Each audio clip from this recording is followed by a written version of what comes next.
अस्सलाम वालेकुम नाजरीन, मैं हूं अमरीन बलोच और आप देख रहे हैं सूर्या न्यूज़ HD। आइए नजर डालते हैं आज की अहम खबरों पर। घोट के डिस्ट्रिक्ट रिपोर्टर इरफान कुरैशी के मुताबिक मीरपुर माथेलो जिला घोटकी में बढ़ती हुई बदअमनी, कत्ल, अगवा, डकैतियों और चोरियों के खिलाफ STP तंजीम की जानिब से जाम अब्दुल फत्ताह समेजो की क़यादत में एहतजाजी रैली निकालकर मुजाहरा किया गया।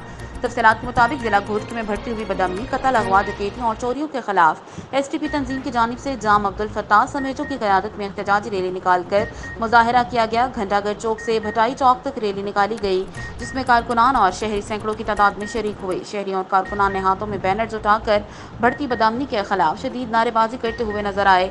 इस मौका पर STP तंजीम के रहनुमाओं जाम अब्दुल फत्ताह समेजो और दीगर का कहना था कि गुज़िश्ता चंद दिनों के दौरान 3 बच्चों समेत 5 कत्ल, 3 अगवा और दर्जनों चोरियां हो चुकी हैं। शहर की जान और माल गैर महफूज हो चुका है, मगर घोटकी पुलिस खामोश तमाशाई बनी हुई है। जराइम पेशा मुल्ज़िमान दिन रात वारदातों में मसरूफ़ हैं। पुलिस कहीं भी मुतहरिक नजर नहीं आ रही। उन्होंने हुकूमत सिंध से फौरी नोटिस लेकर बदअमनी पर कंट्रोल करने का मुतालबा किया है। आज के लिए इतना ही। मज़ीद देखते रहिए सूर्या न्यूज़ HD।